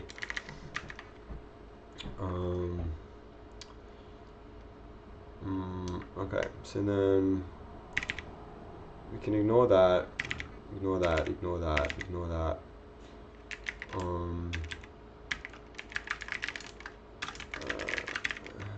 Sheet here. So then, if we go back to here, now we can say if we want to draw this so that the height is 400, for example. Okay, it's not liking that this is not used. Wait, what does it mean this is not used? I'm calling it right here.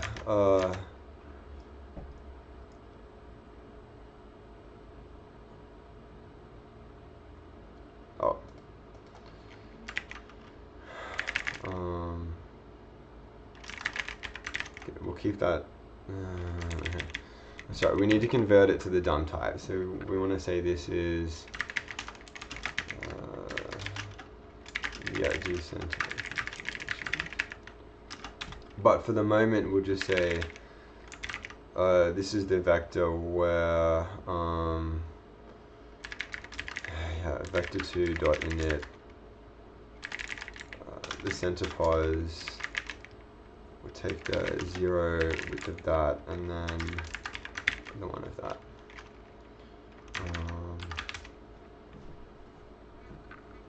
Okay, still not liking this.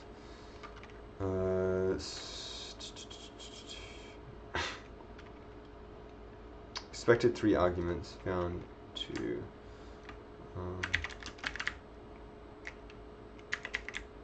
It's because we didn't say what we didn't specify what this should be. Yeah. So again, like in Odin, I'm so used to just doing the following. I could say something like draw this at 100 and 100, and then it just compiles it, so fine. I'm not sure what I'm still getting used to. Yeah, the Z compiler seems to be a bit dumb in this regard.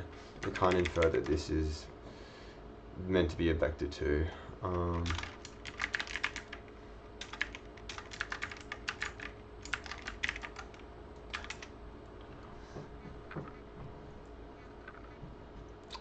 Hurrah! Okay, this is good.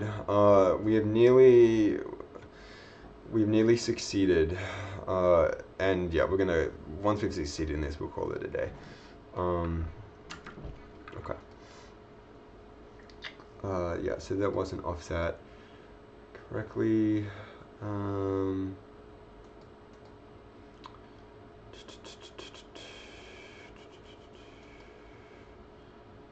I should also add in here 0 below is for rotation.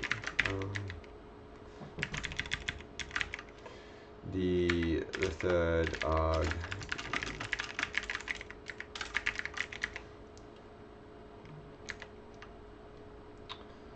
So Yeah, so now we just want to do it so that, right, currently when we had 100, 100, that was drawing it from the top left and the top right at 100, 100 here. We want to be able to say this represents the center of where we want to draw this. Okay, so I guess to do that we will have to calculate the height, the width of the image as well. And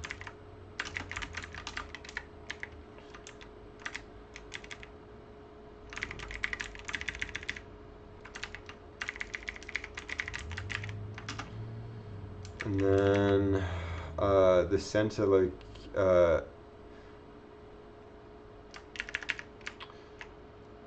it's dumb top right. This top left vector is going to be the center position minus half of the width, and then the y position minus half of the height.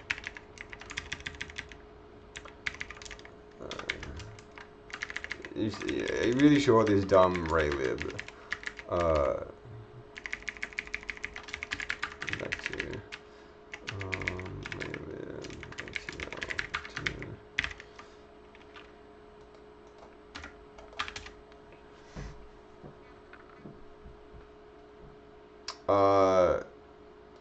okay, we've drawn something off the screen apparently.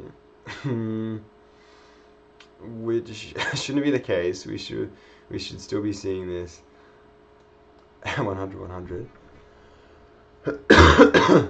What's happened? We're being very silly. We're meant to calculate all of these. We're meant to do these offsets of the scaled version, not of the original version. Okay, so let's do. So we really want to do like scaled height. The scaled width, and then the scaled height.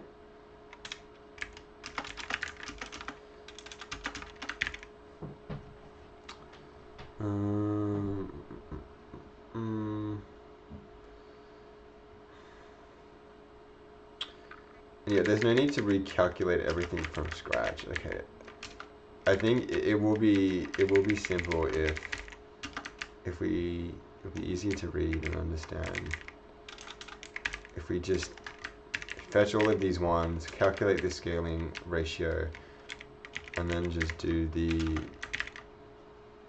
obvious conversion, well, the necessary conversions.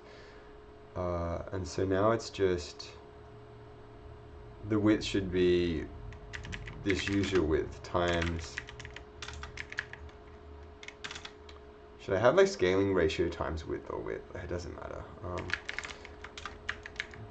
The scaling ratio times the width, and then the scaling ratio times the height, and then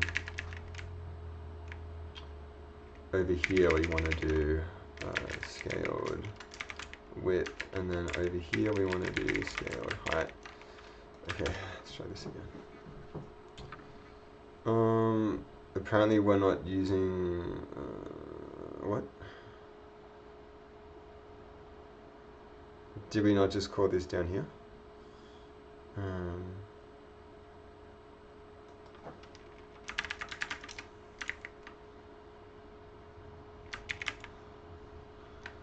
What's up? Oh, I see. A typo. Oh, good. Okay, this is kind of where I this isn't exactly where I expected it to call it. If we're doing this at 100, 100, something's still off. What? Why isn't the center of the image there? What have we done?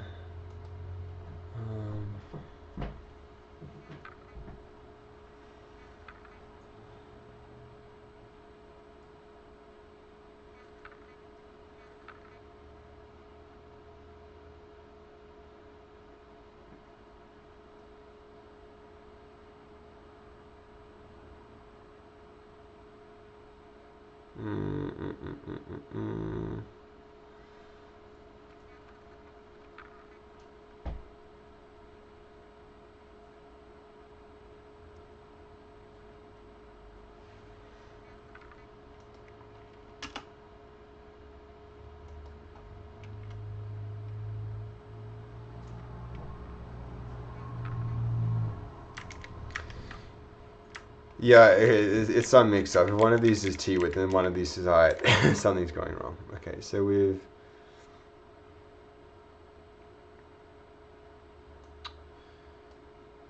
figured out the ratio of what we want to, of what the scaled height of this should be. And then in order to scale the width, what do we want to do? You want to just take the scaled height and multiply this by the ratio of the width to the height.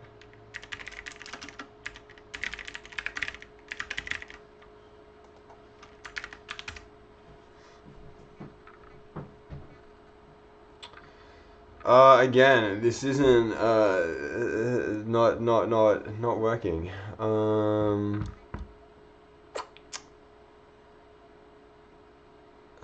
Okay, but look, this is the good kind of bug, since this is just some like elementary mathematical error.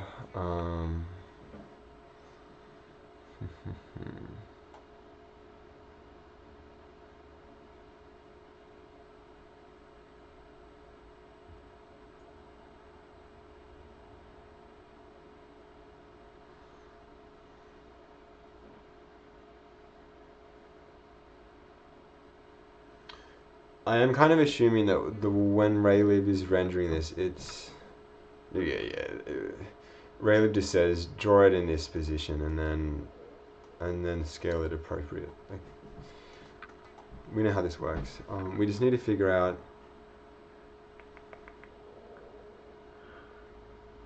the correct scale top left version. So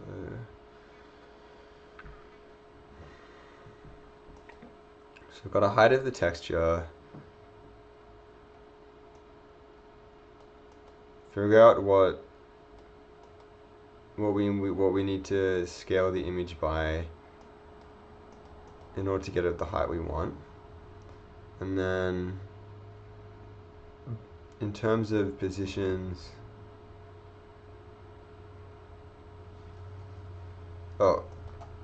this is really dumb. The scaled height is just the height, and then the scaled width is then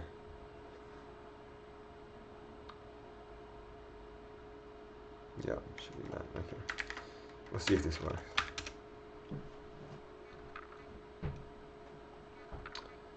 This is better. This looks like the center. Great. Okay, so now let's truly test this by drawing this in the center rectangle. So and we'll draw it small as well. So let's say we draw it at a height of 100, and instead of here, what was it called? It's called like center rectangle.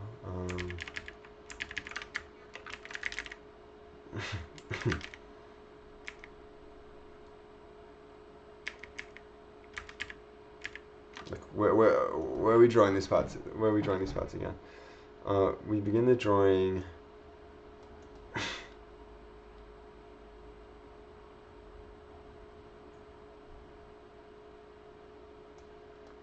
So we draw all of these buttons, and then where's this main gray rectangle we're drawing? I don't see it.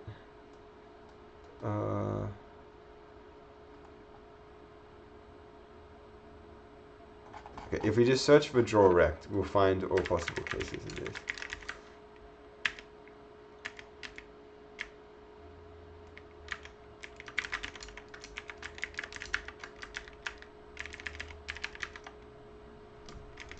Alright, it's draw centered rect. Okay. Yeah, that's not the one that we want. That is, I mean, this is the one that we want, but we want to replace this with the better one. Okay. And let's just make this like yellow so it's obvious. And then,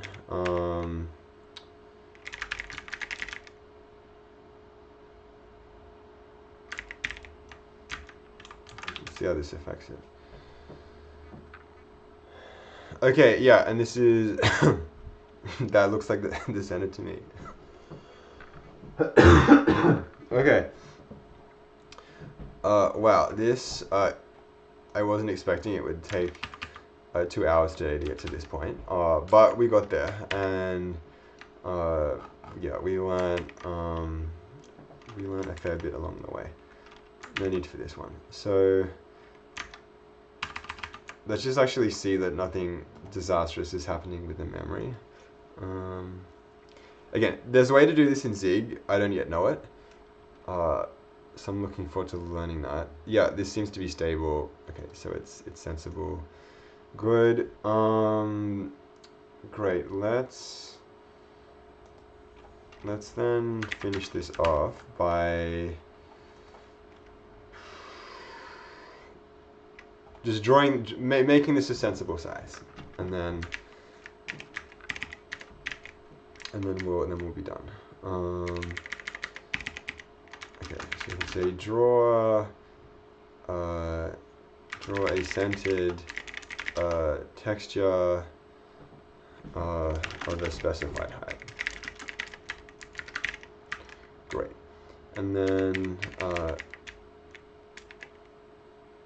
we should make a constant. So why don't we call it a photo height, and then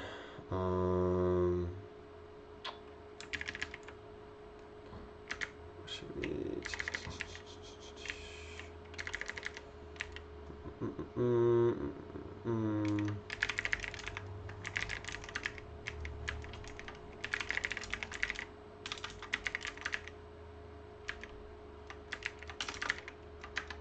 here we should say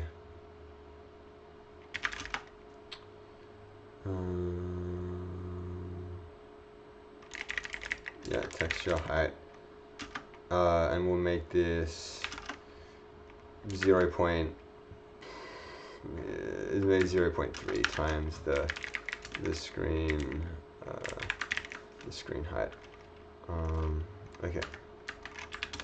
Good. Come on. Let's just get this working again. Oh, why did I call it photo height? Oops.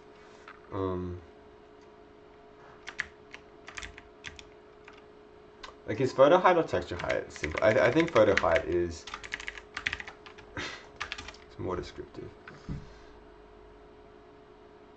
Great. And I suppose we can now get rid of this yellow background. And yeah, we'll deal with the text like next time. We'll do the text next time.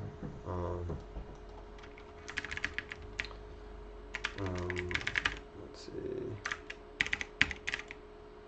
And then I think, is this kind of it? Determine when the mouse is held over a button and register when it's clicked over a button too. Oh, we've done that. So yeah, what should we do next time? Make get button text centered and not using the default raylib.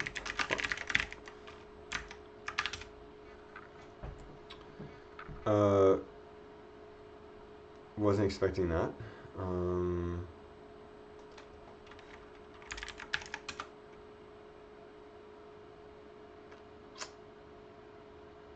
What?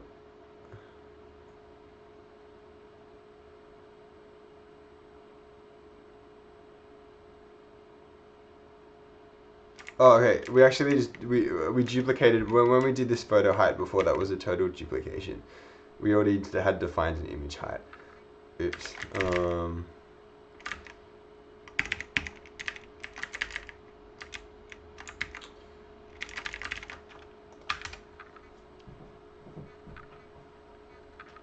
Great. Okay.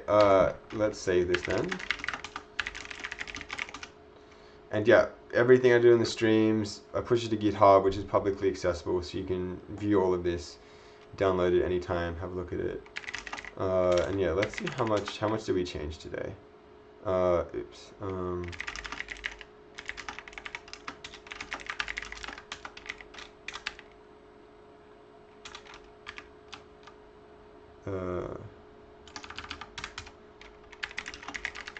I'm just curious.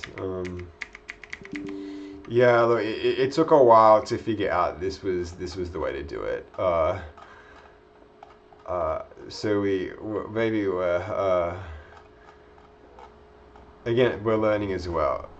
Part of me would be embarrassed that like 2 hours of programming results in as few changes as this. But again, we were learning. It took us a while to understand this is what we had to do. And look, it would have been way more code had we done this in OpenGL, but again, it would have been a headache and not as portable. Yeah, finally got image loading, got image rendering in a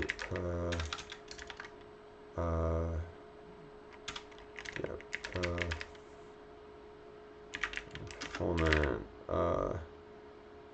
way performant and simple way. Okay, push this on GitHub. Okay, so yeah, I will end the stream now. But yeah, thanks for watching. And yeah, next time we'll get the text of the buttons working. Okay, bye bye.